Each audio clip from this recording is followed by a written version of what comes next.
Package स्वदेशी के माध्यम से स्वावलंबन का मार्ग प्रशस्त करने और एक आत्मनिर्भर भारत बनाने की आदरणीय प्रधानमंत्री जी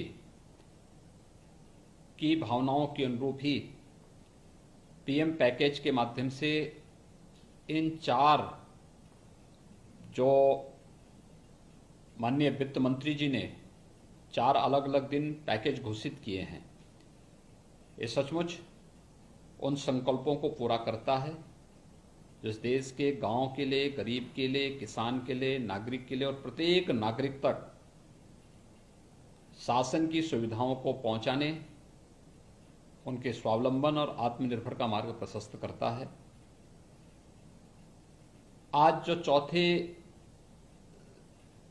संस्करण में पीएम पैकेज का जो चौथा संस्करण माननीय वित्त मंत्री जी ने घोषित किया है, इसमें जो सबसे बड़ी बात है कि राज्य जिस बात की मांग कर रहे थे कि एफआरबीएम की सीमा को 3 से 5% किया जाए, आज इस मांग को भारत सरकार ने 1 वर्ष के लिए अपनी सहमति दी है। इससे राज्यों को अपने आवश्यकताओं की पूर्ति के लिए लोन लेने की एक सुविधा मिल जाएगी और 3 से 5% की सीमा बहुत अच्छी सीमा है।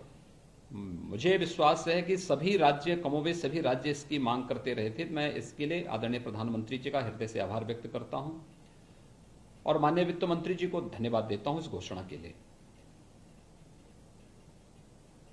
आज के उसमें कुछ सेक्टर पर विशेष फोकस किया है माननीय वित्त मंत्री जी ने, खासतौर पर रोजगार को लेकर के, इसमें गरीब कल्याण को लेकर के, स्वास्थ्य को लेकर के और शिक्षा को लेकर के। अगर हम रोजगार की बात देखेंगे तो बहुत बड़ा कार्य इस पर पहले ही पैकेज के हर एक चरण में देखने को मिला है। एमएसएमई सेक्टर के लिए जो घोषणा पहले दिन हुई थी और जिस प्रकार से पूरे देश के अंदर उसका स्वागत हुआ, ये हमारा बैकबोन है। जैसे लोकल को ग्लोबल बनाने की आदरणीय प्रधानमंत्री जी ने बात कही है, तो ये उसका आधार है। और एमएसएमई सेक्टर को अगर आप देखेंगे तो इसमें जो सबसे बड़ी बात है, इंसॉल्वेंसी के नियमों में ढील दी गई है 1 लाख से 1 करोड़ तक। मेरा अनुमान है कि देश का जो सबसे बड़ा एमएसएमई सेक्टर है वह उत्तर प्रदेश में है, तमिलनाडु में है और देश के अन्य जो राज्यों में है। ये देश की अर्थव्यवस्था की बैकबोन है और इससे बहुत मजबूती मिलेगी और रोजगार सृजन के भी ढेर सारे अवसर इससे प्राप्त होंगे। दूसरा, प्रवासी श्रमिकों की सकुशल और सुरक्षित वापसी के लिए भारत सरकार ने श्रमिक एक्सप्रेस लगाए हैं। 85% रेल मंत्रालय और भारत सरकार इसमें योगदान दे रहा है। सभी राज्य अगर अपने हिस्से का राशि सहयोग में दे देंगे तो निःशुल्क सभी श्रमिकों को उनके घर तक और उनके गृह जनपद तक आसानी से पहुंचाया जा सकता है।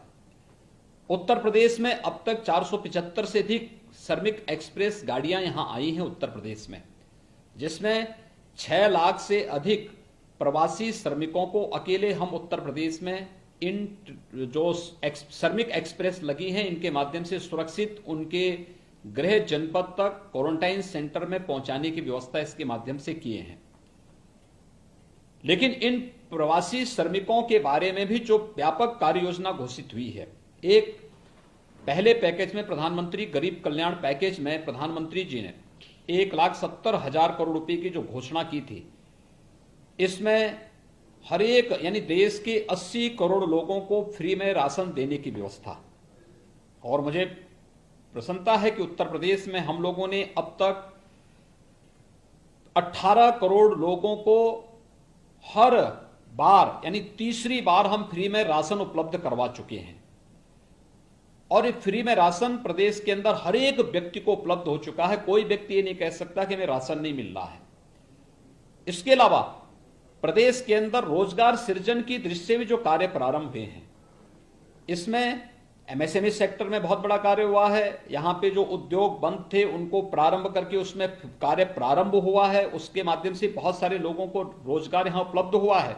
मनरेगा में आज के दिन पर उत्तर प्रदेश में प्रतिदिन 30 लाख लोगों को रोजगार प्राप्त हो रहा है और मनरेगा के माध्यम से ही 300 करोड़ रोजगार सृजित करने का जो लक्ष्य रखा गया है, 40,000 करोड़ रुपए की व्यवस्था केवल इसी के लिए की गई है और इसके माध्यम से मानसून के दौरान भी सभी लोगों को काम मिल सके, इसका भी प्रावधान किया गया है।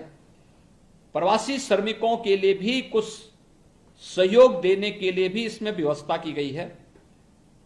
ये रोजगार सृजन के जो पैकेज घोषित हो रहे हैं, ये निश्चित ही हर एक हाथ को काम देने की सामर्थ्य रखते हैं और इस पर बहुत स्वागत योग्य है। मैं इसके लिए आदरणीय प्रधानमंत्री जी का हृदय से आभार व्यक्त करता हूं। स्वास्थ्य के सेक्टर में भी आज आप देखेंगे, उत्तर प्रदेश को ही अगर हम लोग लें तो जब कोरोना का पहला पॉजिटिव केस आया था तब उत्तर प्रदेश में हमारे पास तब न पीपीई किट यहां पे बनती थी, ना N95 मास्क की व्यवस्था थी, ना सैनिटाइजर की व्यवस्था हमारे पास थी। हमारे पास तब केवल 50 टेस्टिंग की क्षमता की एक लैब लखनऊ में थी। आज हमारे पास 26 लैबोरेटरी हैं। पर्याप्त मात्रा में भारत सरकार हमें किट उपलब्ध करा रहा है और प्रतिदिन हम लोग इस समय 6,000 टेस्ट प्रतिदिन कर रहे हैं। अगले 2-3 दिन के अंदर हम इस क्षमता को बढ़ा करके 10,000 तक करने जा रहे हैं। लगभग अब तक प्रदेश में 1.25 लाख से अधिक टेस्ट हम लोग संपन्न कर चुके हैं और कुशलतापूर्वक न केवल इस क्षमता का विस्तार हम लोगों ने भारत सरकार के सहयोग से किया है, अपितु लेवल 1, लेवल 2, लेवल 3 के कोविड हॉस्पिटल की भी एक लंबी श्रृंखला खड़ी करते हुए हम लोग अब तक 55,000 से अधिक केवल कोरोना पॉजिटिव के केसेज के उपचार के लिए 55,000 से अधिक बेड स्थापित कर चुके हैं और प्रदेश के सभी 75 जनपदों में आज वेंटिलेटर की सुविधा हमारे पास मौजूद है। यह व्यवस्था हम लोगों ने आज के दिन पर प्रदेश के अंदर अपनी व्यवस्थाएं प्रारंभ कर दी हैं। इन कार्यक्रमों को हम बहुत अच्छे ढंग से आगे बढ़ा रहे हैं। आज पीपीई किट उत्पादन की 26 यूनिट अकेले यूपी में स्थापित हो चुकी हैं। ये एमएसएमई सेक्टर को जो योगदान भारत सरकार ने दिए उसका परिणाम है। सैनिटाइजर न केवल उत्तर प्रदेश आज इस मामले में हमारी फैक्ट्रियां, डिस्टिलरीज इसमें पर्याप्त मात्रा में सैनिटाइजर उपलब्ध करा रही, बल्कि हमने